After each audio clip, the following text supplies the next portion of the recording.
One of my favorite ways to track progress and stay on top of my fitness and health is to use a scale at home, which tracks body fat as well as other metrics. But I also like something that is one step deeper than this a couple of times a year. So I'm going to take you through how I track my specifics down to just basically a chart of weight, body fat, different percentages. It breaks down everything for you. What you want to know is the in-body scale. So the in-body scale is something that I've accessed at different points in my life. I don't personally own one, but you can find these. I think almost every Equinox gym will have it. If you Google it, I'm sure you can find something local in your area.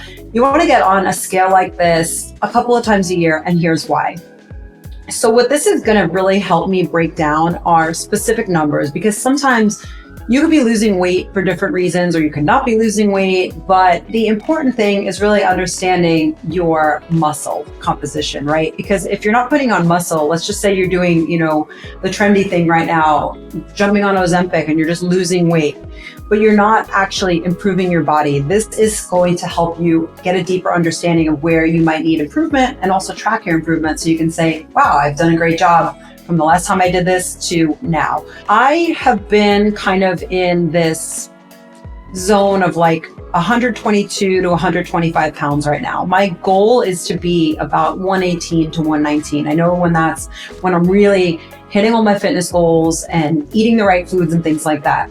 When I look at this report, what it is showing me is that my BMI is 19.3 and my percent body fat is 22. So these give me real numbers that I can track and then also set in that app on my phone and say, hey, I want to improve these numbers. Another metric that I've looked at is visceral fat. I had previously never even known what visceral fat meant. Maybe you do, maybe you don't.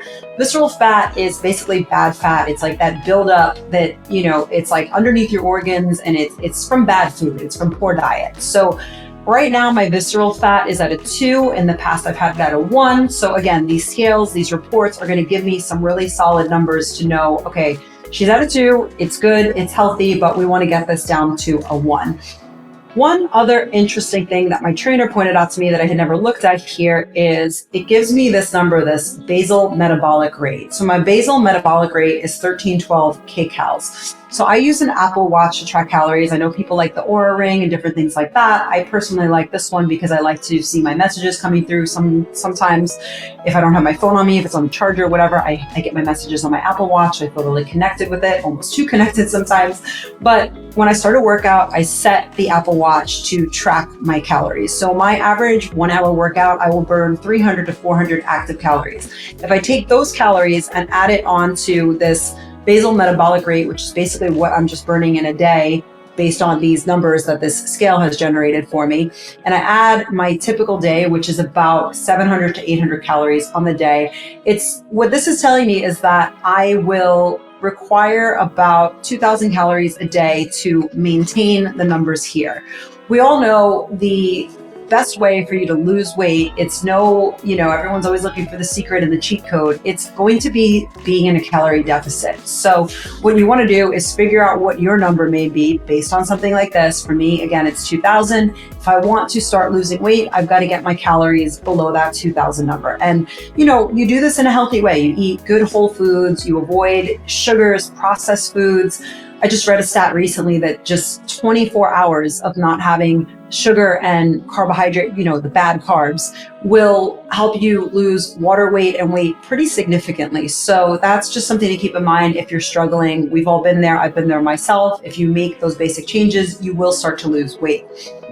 But again, this to me was just really helpful as a day-to-day guideline. I think another thing that I'm going to incorporate is a scale where I can measure my food. So if I'm, cooking chicken or something like that, and I want to know how much protein I have, you just use the scale, and then you can go on an app like MyFitnessPal, see how your, protein is measuring up based on that scale.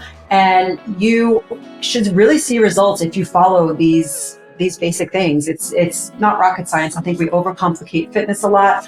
I have struggled in the past. I created a guide. I also do coaching calls. So if this is something that you want to get into further, if you're struggling a bit, make sure to check out my guide and let me know what you think of these scales and if you've used them before, because I just found this super helpful. I hadn't done one in a while. I think I'm going to try to get on this thing maybe once a month just to see what areas need improvement, or if the things I'm implementing in my day-to-day life are improving this report. If you want more fitness and health tips from a mom in her 40s, make sure to check out my next video here. I love sharing what's helped me, so let me know what you think and what other videos I should do next.